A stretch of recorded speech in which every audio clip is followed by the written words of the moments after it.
Assalamualaikum warahmatullahi wabarakatuh.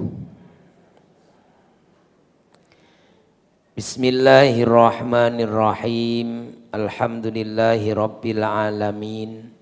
Wassalatu wassalamu ala sayyidina wa maulana Muhammadin wa ala alihi wa sahbihi ajma'in.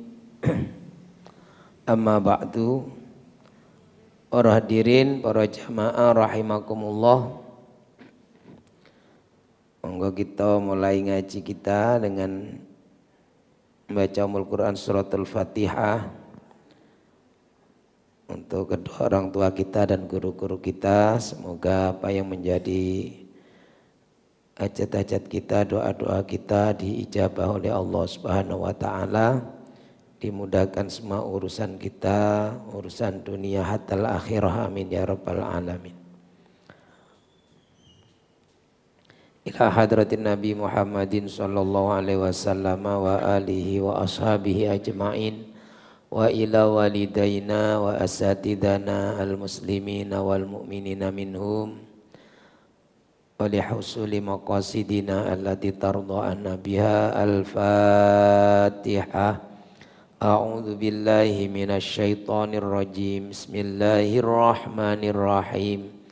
Alhamdulillahi rabbil alamin. Arrahmanir rahim. Maliki yaumiddin. Iyyaka na'budu wa iyyaka nasta'in. Ihdinas siratal mustaqim. Siratal ladzina an'amta 'alaihim ghairil maghdubi 'alaihim waladdallin. Amin. Bismillahirrahmanirrahim. Niki melanjutkan makolanya Sayyidina Umar nih. Kalau ini tereng mantun. Makalah yang ke-23. Kita sampun bahas terkait dengan makolanya Sayyidina Umar. Beliau berkata, saya telah melihat banyak teman, tapi tidak ada teman yang lebih utama dibandingkan menjaga lisan. Nah, ini kesampun. Wa ra'aitu jami'al libasi, saya juga sudah melihat semua pakaian. Falam aro libasan afdalu minal wara'i, tapi saya tidak melihat ada pakaian yang lebih utama dibandingkan sifat warok atau wirai, yaitu menjaga diri dari yang syubhat, yang tidak jelas, lebih-lebih dari yang jelas haramnya. Wa ra'aitu jami'al mal, saya telah melihat banyak harta, semua harta kekayaan sudah aku lihat. Falam aromalan afdalu minal qanaati, tetapi aku telah melihat tidak ada harta yang lebih utama dibandingkan dengan sifat qanaah, neriman. Kemarin sampai sini nggih, qanaah. Karena orang yang punya banyak harta sekalipun kalau tidak ada qanaahnya, ya terus dia akan menjadi orang yang seperti orang miskin, jadi kurang terus kan, miskinannya kekurangan. Sampai-sampai kemudian yang bukan miliknya, bukan haknya diambil juga. Padahal hartanya ya melimpah. Tapi karena nggak ada sifat qanaah, yaitu maka pejabat yang sudah kaya raya, mobilnya sudah nggak terhitung, tetap saja mestinya ini jatahnya, programnya untuk orang kecil, rakyat kecil, bahkan untuk pengusaha kecil diembat juga lah itu. contohnya. Sudah banyak contohnya depan kita. Wa ra'aitu jami'al birri. Nah, ini yang berikutnya. Aku juga telah melihat semua kebaikan. Jadi Sayyidina Umar ini beliau orang sahabat yang luar biasa, minal mubasyirina bil jannah, termasuk sahabat yang sudah diberi kabar gembira, sudah dirindukan surga, database-nya sudah di surga. Jadi kalau ini penghuni surga yang masih jalan-jalan di dunia pada saat itu. Banyak ayat Al-Quran yang turun itu sebab artinya menguatkan, setuju dengan yang dilakukan oleh Umar. Ini Sayyidina Umar. Beliau diantara mengatakan ini, aku telah melihat semua kebaikan. Falam arabirron afdolu minan nasihati. Dan aku tidak melihat ada kebaikan yang lebih baik, yang lebih utama dibandingkan dengan nasihat. Jadi kalau nasihat itu karena pasti ngajak yang baik. Kalau kok ngajak kejelekan, wah itu bukan nasihat itu. Itu bujuk rayu setan. Itu ajakan yang menyesatkan. Tapi kalau nasihat, pasti nasihat itu masih nasihat untuk kebaikan. Jadi tidak ada, kata Sayyidina Umar, yang lebih baik, kebaikan yang lebih utama daripada nasihat. Karena nasihat itu adalah as-sidqu fil amal, benar dalam beramal, dalam melakukan satu, mengajak untuk melakukan hal yang benar pasti. Jadi kalau ada kok ajakan untuk melakukan kejelekan atau supaya tambah jelek, itu pasti bukan nasihat gitu.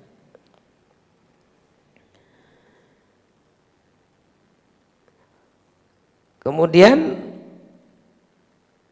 waro'aitu jami'al at'imati, dan aku telah melihat semua makanan. Falam aro ta'aman aladzu minas sabri. Dan aku tidak melihat ada makanan yang lebih lezat dibandingkan kesabaran. Nah, ini yang bahasanya orang akhirat, ini bahasanya penghuni surga ya gini. Jadi beliau ini ya karena khalifah pasti pernah pada masanya ya dijamu dengan jamuan yang istimewa. Walaupun beliau yang miskin pernah. Bahkan khalifah ketika jadi khalifah sangat miskin, Khalifah Umar itu. Jadi Khalifah Umar itu sangat miskin. Padahal presiden. Sampai-sampai ketika diundang, jadi beliau itu pernah diundang untuk penyerahan kunci Masjidil Aqsa. Jadi waktu Romawi itu kan ditaklukkan runtuh pada masa Khalifah Umar bin Khattab.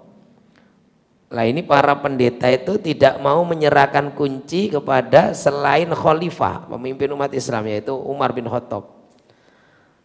Saat itu panglima perangnya itu yang bisa menaklukkan ada Abu Ubaidah bin Jarrah. Ini yang berada di Romawi itu. Jadi kunci Baitul Maqdis itu mau diserahkan, tapi dengan syarat yang nerima harus khalifah. Maka dikirimlah utusan untuk memberi kabar, ini kunci Baitul Maqdis itu, Palestina ya kadang itu ya, itu mau diserahkan. Karena ya para pendeta itu kepingin ketemu langsung juga dengan pemimpin umat Islam yang kekuasaannya sudah meluas itu. Menguasai kerajaan-kerajaan besar pada saat itu. Romawi sudah dikalahkan. Nah, singkat cerita Umar bin Khattab ini kan ya dijemput oleh utusan. Bahasanya anak buahnya naik goncengan lah ya niki, naik apa? Niku kudanya boncengan. Atau gila ya onta kalau kuda ada berdua, naik onta goncengan. Jadi ini penunjuk jalannya. Lah Sayyidina Umar itu tidak punya baju selain yang dipakai, padahal perjalanan perlu berhari-hari. Perlu berhari-hari perjalanan itu. Dari Madinah ke Palestina itu berhari-hari. Bajunya satu yang dipakai itu. Tapi dia sudah berjanji dengan ini pembantunya, orang yang menjemput, yang mendampingi. Ya anak buahnya, ya kan raja, khalifah, bagian pemandu jalan ini, goncengan. Nanti gantian setelah sekian mil, mungkin perjalanan kalau setengah hari dia yang di depan, nanti setengah hari berikutnya Umar yang di depan, yang nyetir lah, gantian sih nyetir.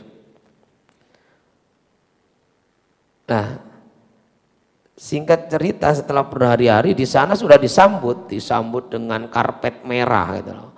Para uskup, para pendeta itu sudah pakai baju kebesarannya, ini kan kerajaan Romawi. Jadi sudah pakai baju yang mewah-mewah. Bahkan termasuk Abu Ubaidah bin Jarrah itu sudah mengkondisikan, menyesuaikan diri, pakaiannya mewah. Panglima perang tertinggi. Nah, disambut, oh Umar khalifah sudah dekat, sudah mau datang. Nah, semua orang itu mengira Sayyidina Umar itu datang dengan pasukan besar, dikawal oleh pengawalan khusus itu ya. Pas pampres lah nih dengan kebesarannya. Enggak. Ternyata yang datang mana yang datang? Ternyata yang datang satu ekor onta goncengan. Yang gonceng Umar. Pas gilirannya nggak boleh diganti, harus sesuai perjanjian tadi. Jadi setengah hari ini pemandunya atau pembantunya lah bahasanya. Nanti kalau setengah hari berikutnya berarti Umar yang nyetir. Nah waktu itu Umar yang sedang nyetir. Ya dikira budak, orang dianggap ini budak. Yang lain tengok-tengok pada mana. Abu Ubaidah bin Jarrah itu tertunduk malu. Malu kepada pimpinannya seperti itu kok kadik. Ya mungkin malu dengan waduh ini beda ini. Kok gak menyesuaikan diri, mestinya dikandani, ditandani dulu, diberikan pakaian dulu, mestinya gitu.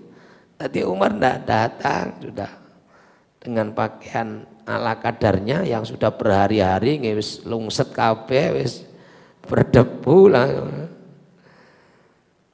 Jadi itu perjalanan berhari-hari mungkin dicuci, ditunggu kering, ganti berangkat malih. Lah pas itu kan sudah berarti menjelang sore kedatangannya sudah ringsek lecek, jadi itu sudah. Yang lain nah, tapi hebatnya ternyata mereka justru tidak merendahkan. Ternyata pemimpin besar yang kekuasaannya sudah meliputi beberapa negara saat itu sederhana, biasa, gak dikawal dengan pengawalan layaknya raja-raja pada zaman itu.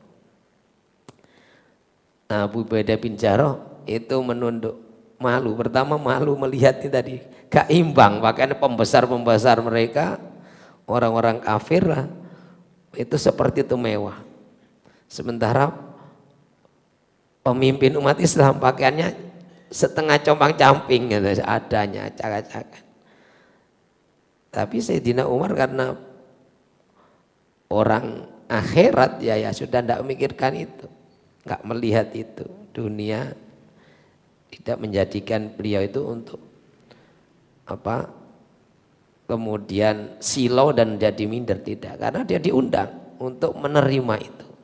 Ternyata orang yang disambut dengan karpet merah itu orangnya seperti ini tadi.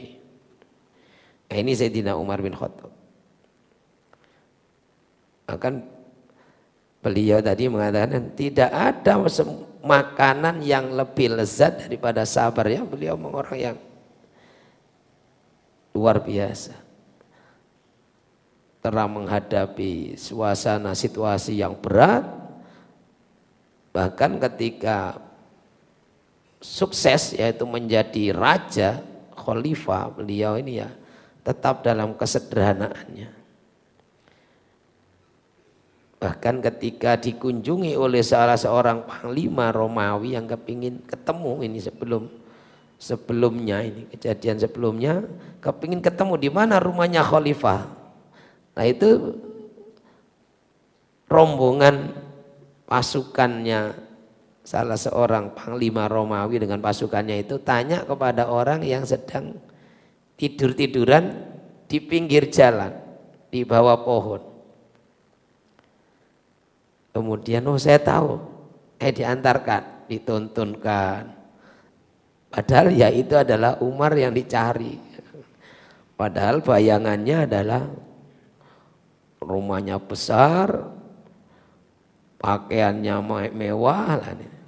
Tapi Sayyidina Umar tidak demikian. Nah ini Khalifah Umar bin Khattab yang sudah diberi kabar oleh Rasulullah saat itu dia adalah penghuni surga. Tidak ada makanan yang lebih lezat dibandingkan kesabaran. Jadi kalau kita ini apa kemudian hubungannya dengan makanan kelezatan ini? Ya kalau kita misalnya tidak sabar diberi makanan lezat buahnya, tapi kemudian kita banyak penyakit ini pantangan.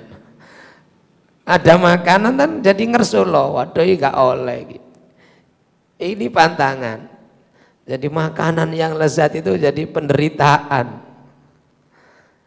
Kan ini makanan lezat mau dimakan, waduh ini nanti tensinya naik ini. Maka dilihat ini kepingin, tapi kalau dimakan ini dimakan, waduh asam uratnya kambuh nanti. Malam bisa ditekuk kakinya nanti bisa. Jadi maka makanan yang paling lezat kata Sayyidina Umar tadi adalah sabar. Ada makanan kalau misalnya nggak bisa memakannya karena satu halangan, misalnya penyakit tertentu ya, kalau sabar ya nggak tersiksa. Jadi melihat orang makan merasakan kelezatan. Tapi kalau nggak sabar tadi ngersulo, jadi kepingin tapi nggak berani ngersulo ya, jadi itu makanan yang justru menjadikan penderitaan. Makanya ya kalimatnya Sayyidina Umar, tidak ada makanan yang lebih lezat dibandingkan sabar. Lanjut. Al-maqalatur rabi'atu wal ishrun. Maqalah yang berikutnya yaitu maqalah yang ke-24. An ba'dil hukama'i, dari sebagian ahli hikmah. Dari sebagian hukama, para dokternya hati, mereka hukama itu disebut atibbaul qulub ini. Ulama ahli hikmah. Annahu qala, bahwa beliau berkata, az-zuhdu khamsu hisalin. Zuhud itu ada 5 hal. Zuhud itu, dalam zuhud itu terdapat 5 hal, 5 hal yang terpuji, hal yang mahmudah, khamsu hisalin mahmudatin, 5 hal yang terpuji ada dalam sifat zuhud. Zuhud itu lawannya tamak. Jadi kalau serakah, kemudian kalau zuhud itu ya hampir identik dengan lawannya sifat tamak. Yang pertama yaitu as-siqatu billahi. Percaya sepenuhnya billahi kepada Allah. As-siqatu percaya sepenuhnya billahi kepada Allah. Jadi kalau mendapatkan ujian kepada Allah ya percaya saja, yakin bahwa Allah ini menguji ini pasti untuk yang terbaik baginya. Jadi nggak ada kesusahan walaupun dia sedang diuji oleh Allah. Bahkan di sini dijelaskan aima'ahubbil fakri, senang walaupun dia dalam kefakiran, karena pasti ini ya sudah kehendak Allah juga. Jadi percaya penuh kepada Allah walaupun dia sedang diuji dalam kefakiran, dalam kekurangan. Ini yang pertama. Kemudian yang kedua, watabari'u anil khalqi. Watabari'u anil khalqi yaitu terbebas dari ketergantungan kepada makhluk.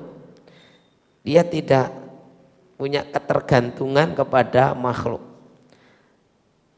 Dia tidak butuh pujian makhluk. Dia tidak butuh penghargaan, penghormatan dari selain Allah. Nah, walaupun tidak ada yang memuji, tidak ada yang menghargai, dia tetap melakukan amal soleh yang sesuai dengan petunjuk Allah. Jadi melakukan apa saja ya lillah tadi, semata-mata karena Allah. Wal ikhlasu fil amali. Yang ketiga yaitu ikhlas dalam beramal. Jadi zuhud itu diantaranya nanti melahirkan sifat ikhlas. Karena kalau orang tidak ikhlas itu ya karena ada harapan, berharap kepada yang lain, berharap selain Allah, berharap dapat balasan, dapat pujian, dapat penghargaan atau yang lain. Jadi kalau zuhud itu ada di dalamnya ikhlas dalam beramal. Wahtimaludz zulmi.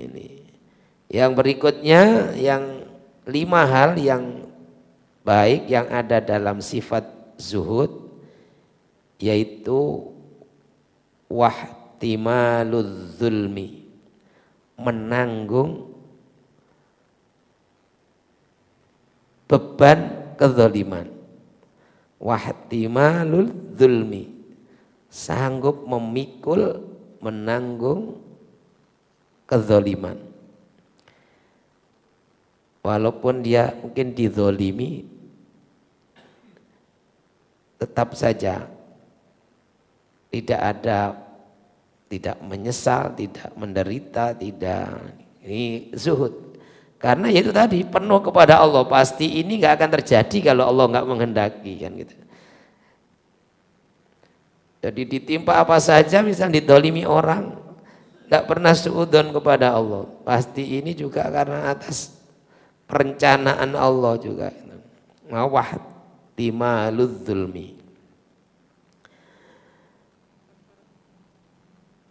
Kemudian yang terakhir wal qanaatu fil yadi. Wal qanaatu dan qanaah, menerima fil yadi, dengan apa yang sudah ada di tangannya. Wal qanaatu fil yadi, menerima apa yang sudah diterima ini di tangannya ini. Jadi ini sifat-sifat yang baik yang terkandung dalam sifat zuhud. Pertama, percaya penuh kepada Allah. Apapun yang dia terima ini semua adalah dari Allah. Susah, senang, bergembira, yang menyenangkan, yang menyakitkan, nah ini pasti Allah. Kalau sudah datangnya dari Allah kan nanti Allah masa tinggal diam. Nah ini percaya penuh. Wattabri'u anil khalqi, terbebas dari sifat ketergantungan kepada makhluknya Allah. Ikhlas dalam beramal, kuat menanggung kezaliman, misalnya dizalimi orang, ya dia tetap saja tidak berubah dari keyakinannya ini. Wal qanaatu fil yadi, kemudian neriman dengan apa yang sudah dimiliki. Kalau kita sudah punya sifat ini berarti zuhud. Kalau masih gak pati neriman berarti belum zuhud. Atau kalau didolimi orang ya sudah bahkan kepingin membalas dengan balasan yang lebih berat lagi, berarti belum zuhud. Kalau masih ada keinginan untuk membalas, misalnya didolimi orang, bahkan kalau perlu dibalas lebih parah lah, ini berarti belum zuhud. Atau beramal misalnya masih ya kadang ikhlas kadang tidak, ya berarti belum zuhud. Atau ya zuhudnya masih ini latihan. Karena ini sifat zuhud itu mengandung ini sifat-sifat yang terpuji di dalamnya.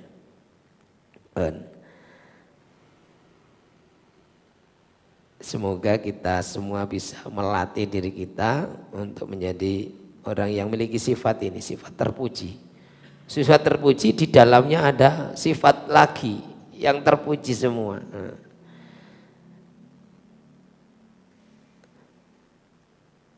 Dan Allah senang orang-orang yang ini, yang tidak tamak, itu tidak serakah, lebih-lebih kepada urusan dunia.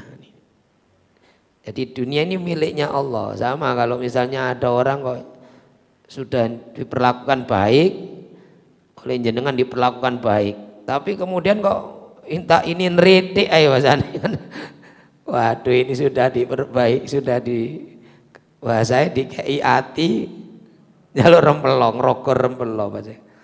Jadi Allah sudah melapangkan semuanya untuk manusia, kemudian orang itu masih saja bahkan maitu Gusti Allah, dikasih ujian sedikit mengeluh, syukurnya kurang.